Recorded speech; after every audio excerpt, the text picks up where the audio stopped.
Welcome back, everybody, to We Are TPM with myself, Kyle Teixeira. Sitting next to me again is John Teixeira.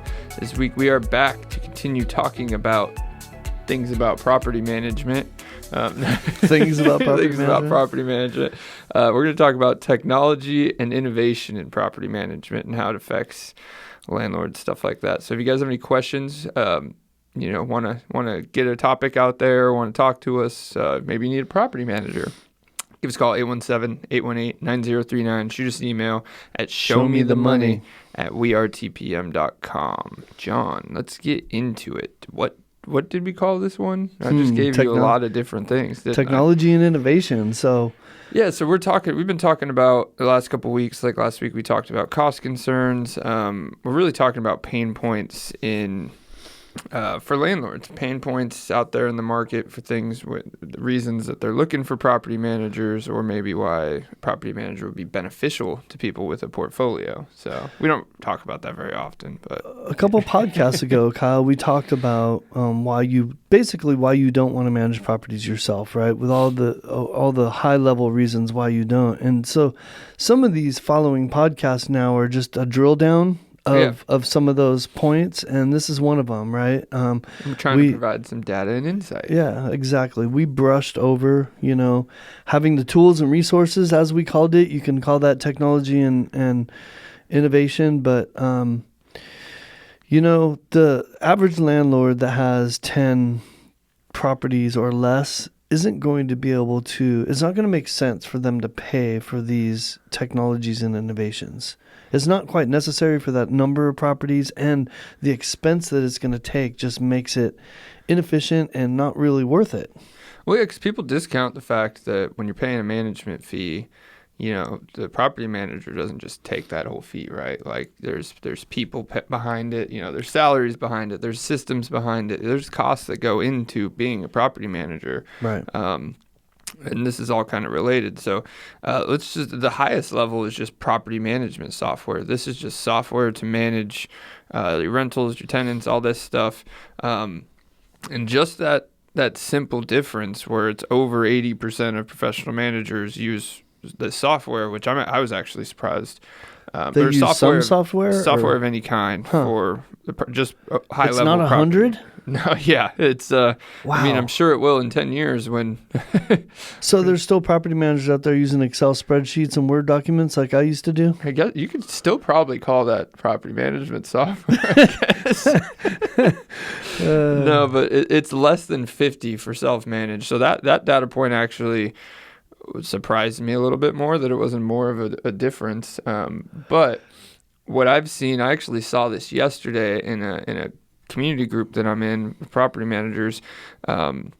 Access to the good ones requires a minimum amount of properties, just starting there. Most self-managing landlords, even the ones that do the most cumbersome, that do all the things that you want it to do, generally you can't even get access to. Usually the minimums are like 50 properties. To your point, also they all cater to different size portfolios. So, I think we're on our third one for that reason. We got a more, the first time we had a more basic one to handle the portfolio we had, and it was affordable, right? Mm-hmm. And then once we had a bigger portfolio, we needed more tools, right, that we didn't have in the other one, and we can now afford it.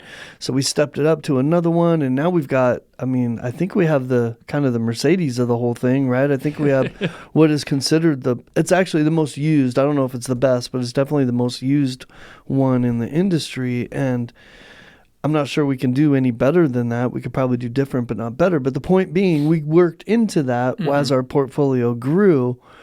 And there's no way that you would, even at 50 properties, that we would have been able to have the software that we have now. Yeah, it makes a significant difference. So why does the software matter? That's why does a landlord care about the software you're using? That's a great question. Is really the next question. I mean, the honest one is efficiency, right? Mm-hmm. Or the first one is efficiency.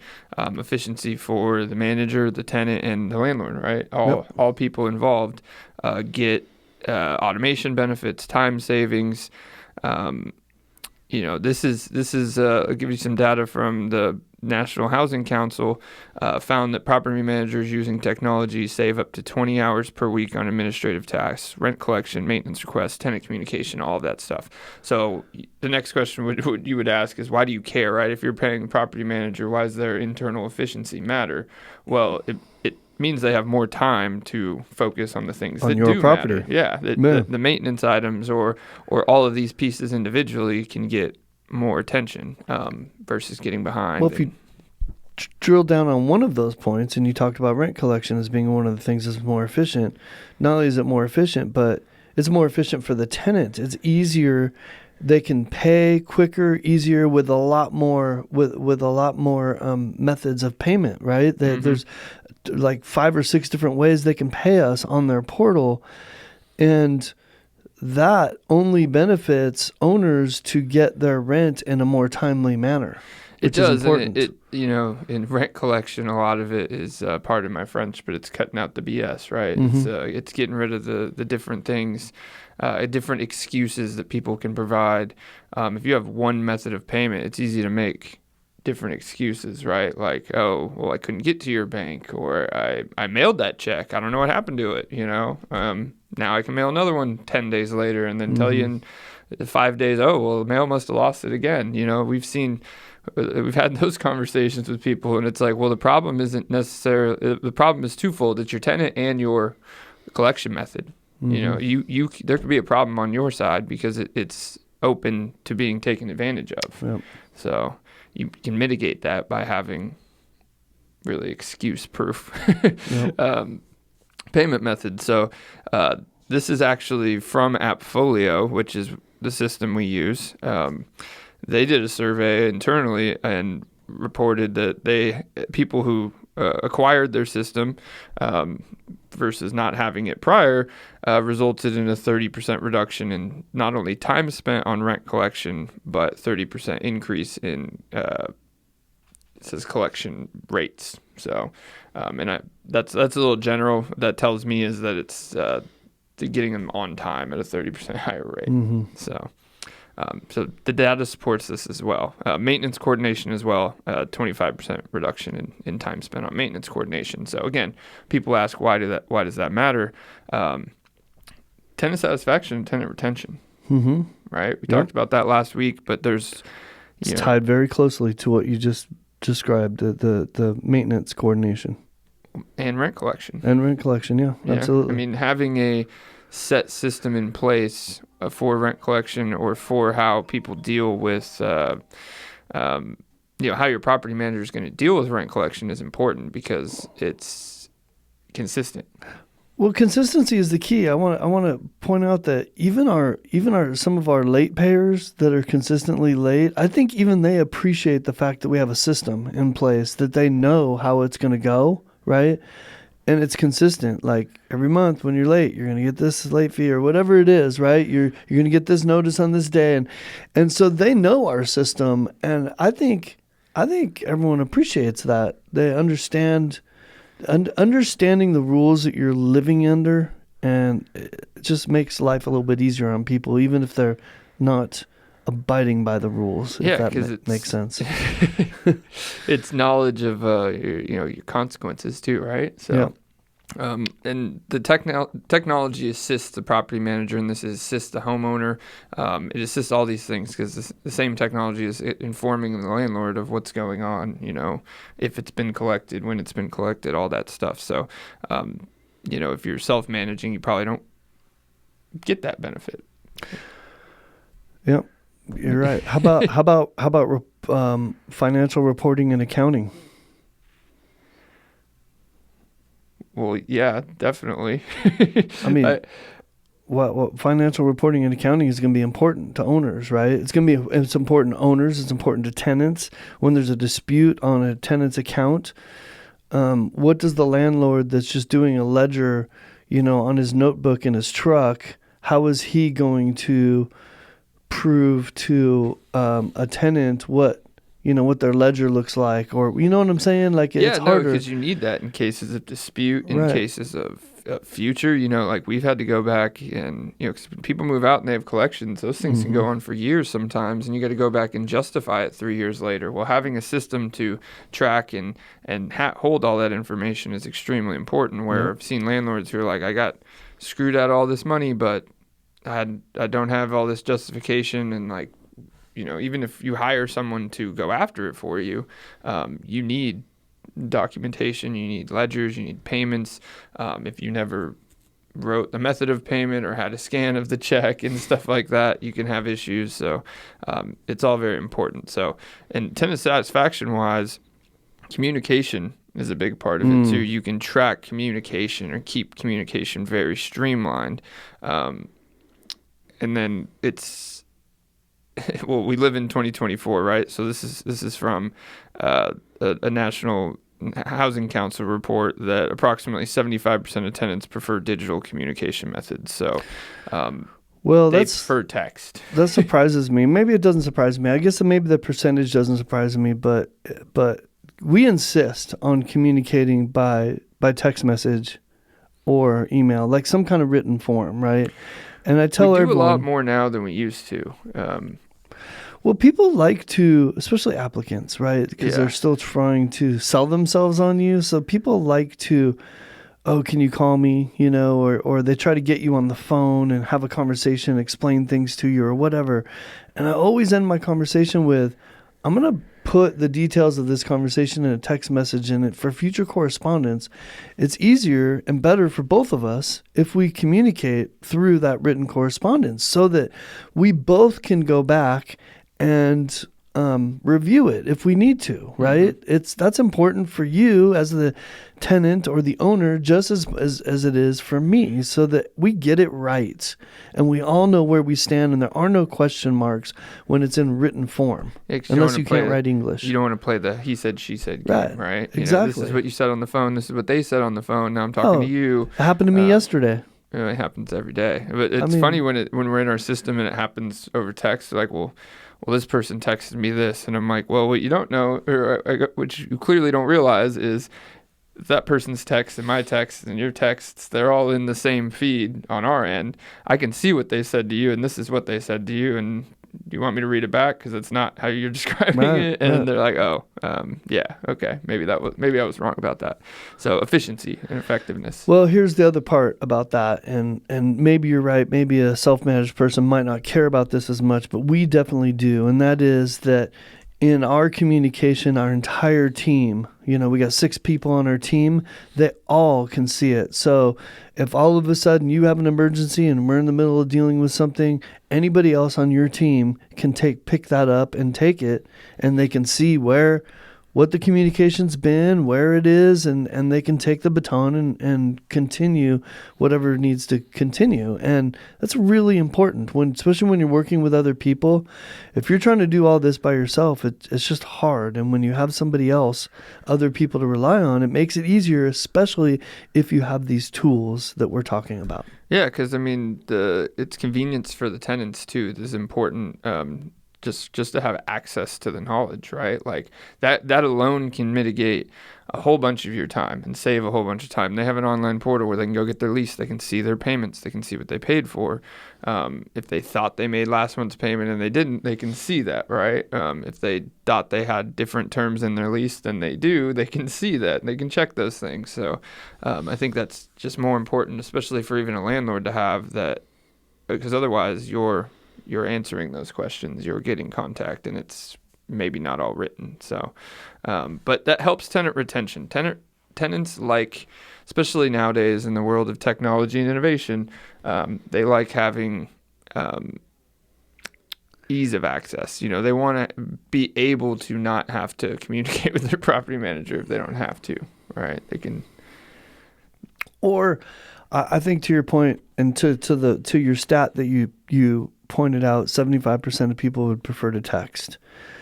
I've grown to be that way as well, right? Just by the nature of what we do, how many phone calls we take, I can handle an issue in 5 seconds over text message that will take me 5 minutes to handle verbally in a phone conversation. And so we can all as human beings get a lot more done, and that's not to take the humanness out of the whole thing. I get it. Sometimes we need to. There is a human factor that you need to not forget about. But when you're doing tasks all day, every day for a lot of different people, then using the communication that they prefer, which happens to be the most efficient method of communication, is just makes sense. It's just smarter. And doing it in the app so that you can see it, so the next time you go to their account, you can see their account balance, you can see their status, you can see all the text messages you've ever done, you can see all the emails you've ever done with them. I mean, that's the only way to do this, right? Well, and even if a landlord said they could do that, we talked about access to these things. These tools have a high bar for access a lot of times. One of which being Buildium, right? So Buildium's report that we mentioned last week indicated that 70% of tenants prefer paying online and submitting maintenance requests through their online portal versus other methods, and leads to a higher satisfaction and retention rate. That's still pretty general, but 70% is a big number. I imagine it's more than likely more than that. But so I guess that falls in line with the other stat, which is 75%, right? So I think there's that 70 to 75% of the population just prefers to do everything that way, right? By text message or digitally or whatever. They just really don't want to call and talk to anybody if they don't have to. And then you got the other 25 that prefer never to do it that way, and they always want to call and talk to people. It's like one or the other, right? Well, and these numbers are just going to grow, in my opinion, because, I mean, as the generations go on, I'm sure these numbers are more weighted towards the younger generation that want to do it this way. Record Jacks might ask what a phone call is. What's a phone call, Daddy? I saw a video yesterday about a parent teaching their kid how to book a dentist appointment. It was actually kind of funny. Like, I've never done a phone call. Don't you do that online, Daddy? But in that same report, they showed that basically the direct comparison of tenants that had technology for these things versus didn't had a higher retention rate, 70% higher retention rate compared to those without it.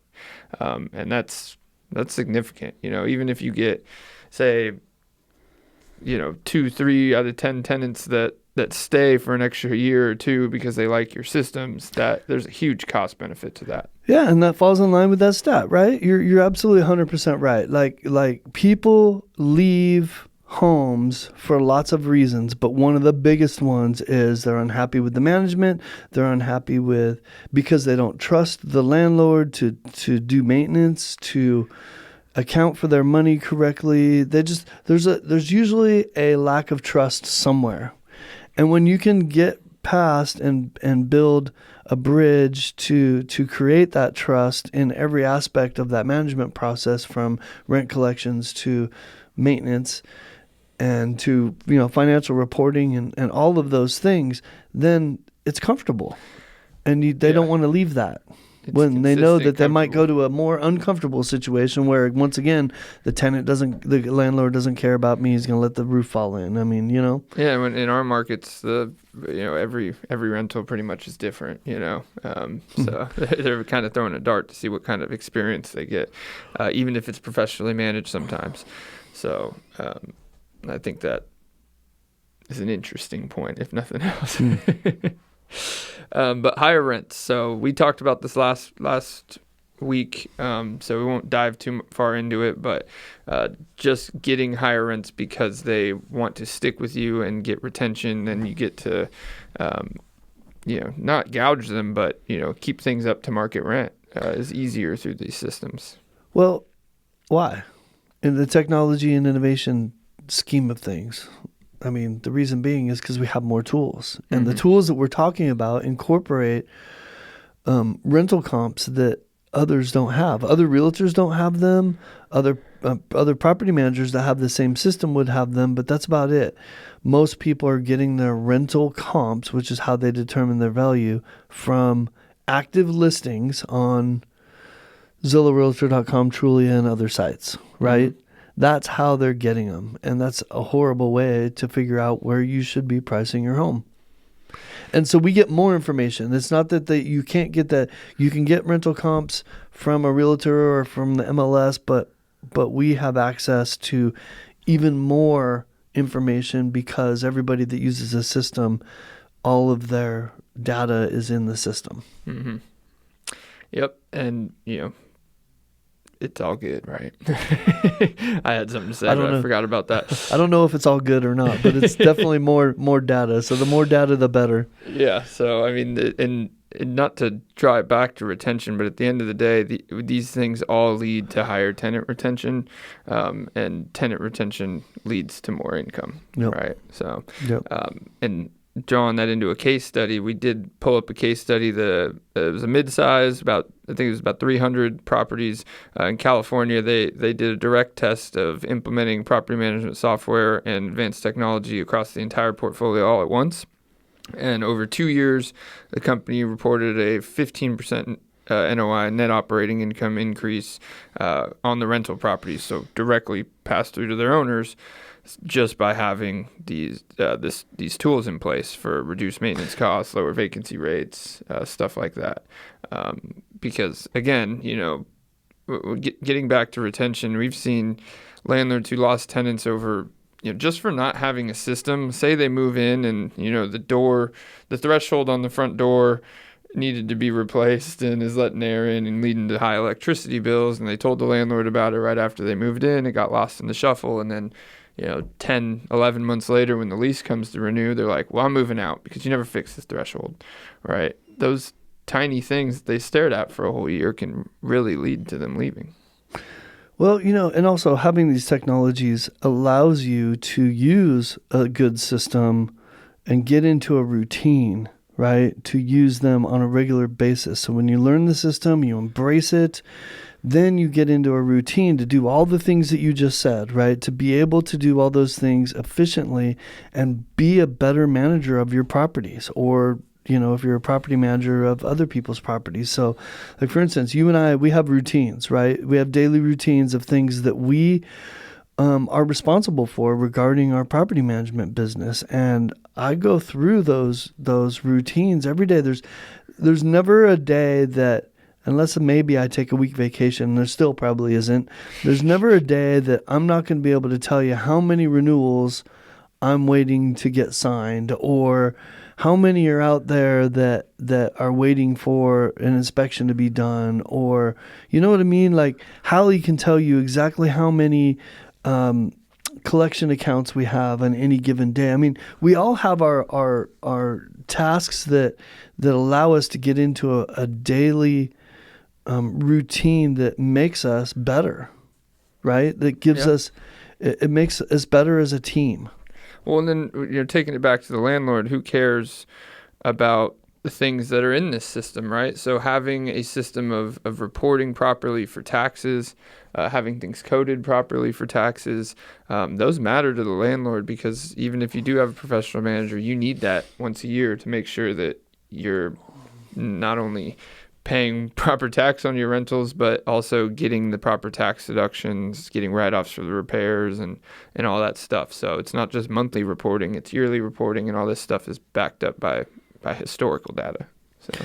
Yeah, and you threw out a stat a minute ago that I was really impressed with, and that is they were able to determine somehow that their owners benefited by a 15% NOI increase. I mean, that's huge. That's what we're looking for, right? Everything that you and I do in our business, and this is what all property managers should be doing, is with the eye of serving your clients better. And what your clients want, usually out of their investments, is more money, right? So if you could serve them better and protect their asset better, make them more money, save them more money, if you could do any of those things, then that's your job, and that's what you should be doing. And that's what these technology and innovation tools that we're talking about, that's what they all should be striving to do. And save them time, right? They want one time point is money, isn't it? Yeah, they want one point of access to, or at least a place to go to get the things that they need, whether it's tax reporting, whether it's monthly statements, whether it's maintenance coordination, whatever it is, they want to be able to obtain it. But to your point, saying that as a property manager, it saves me 45% in time management and saves me 30% in my NOI. An owner doesn't care about that. They're like, I hired you. I don't care how much you're spending, how much time you're spending, how much dollars they don't really care. They want us to do a job and do it efficiently and effectively. But the more efficiently and effectively we do that job, the better it translates into a end result for the owner, which is, I think, what that stat is proving to us. Mm-hmm. And then the last point I have is just general, the innovation part, technology and innovation. In 2024, there's a lot of new products coming onto the market or that have been on the market for a little bit that only professional managers have access to. That iRobot? Stop. Sorry. In my track. Significantly or give some assurances, but now I'm questioning the iRobot thing. I really just want to know. Is iRobot, did I date myself with iRobot? Is that too far back? That's not too far back, know that is movie. It? That's what, 2006? I have no idea the correlation 2008? of that movie and what we were talking about. Oh, I thought we were going toward artificial intelligence. My apologies. Gotcha. My bad. So, innovation, artificial intelligence that can help communicate with the landlord and tenant, but that's not really what I was talking about, because it doesn't help the landlord. It's like products such as like rent guarantee insurance, where they're not going to just give it to a private landlord, but they will give it to a portfolio. There's a lot of portfolio products out there now, like cheaper renter's insurance or things that they'll give to the professional manager to cover their whole portfolio that the individual landlords can take part in. Those kind of innovative products. Okay, got it. You know what iRobot does have, though? One day there might be an iRobot standing outside your rental property all day making sure the tenant does, hey, I hear you owe your rent on your way out the door. That's funny. Your lawn's looking a little bad, instead of just mowing it for them. Every time I see AI, the next generation, I think of iRobot. Sorry, it's a direct correlation for me. I'm just ready for the robots to come out of the There's truck. Simple things too that you can call it innovation, but like tenants love coded door locks. Yeah.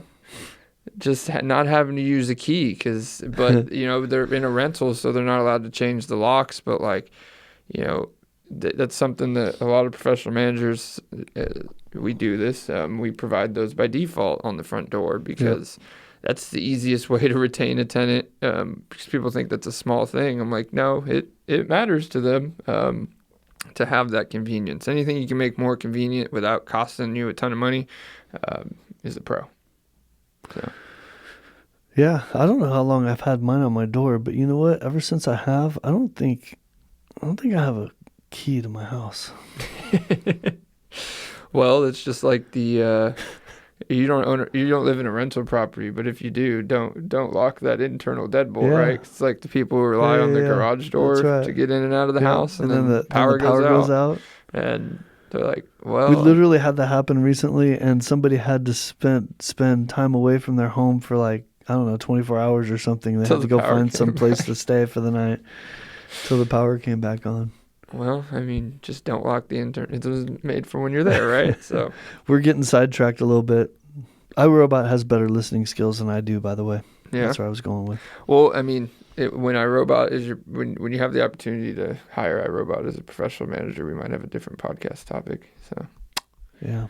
Currently, iRobot makes vacuums that go around your house, I think. So that's right, they do, don't they? Yeah, so I think you can. I wonder. That could be technology innovation. Put a automated vacuum in your rental. Maybe that'll sell it. You I never wonder know. if they had to pay Warner Brothers for that name, or do you think that's trademarked or anything? I don't know. I just made Warner Brothers up. I don't even know if they're the ones that put out iRobot. I just made that stuff up. I think we're done, Kyle. We're definitely digressing. Do you got any more over there? I do, but I think we've just beat it up. Go for it. Let's do more innovation and technology. There's a study on the future growth. Investment property technology is expected to grow by 15% annually over the next 5 years, reflecting recognition of the value that we have just discussed. Only 15%? It's a lot. That's a lot? Yeah, that's a lot. That it should... Wait. The technology is going to grow 15%.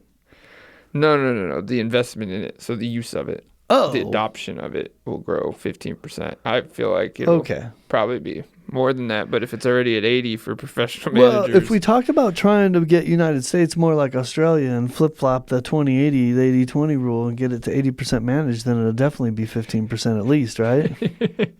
I guess. Well, I think if Be more like the Aussies. if you want to ask John more about his iRobot or his Aussie's comment or any of these off the wall things that have been going on the last 5 minutes, give us a call 817-818-9039. Shoot us an email at showmethemoney at wearetpm.com, and I believe we are We're out. Let's go.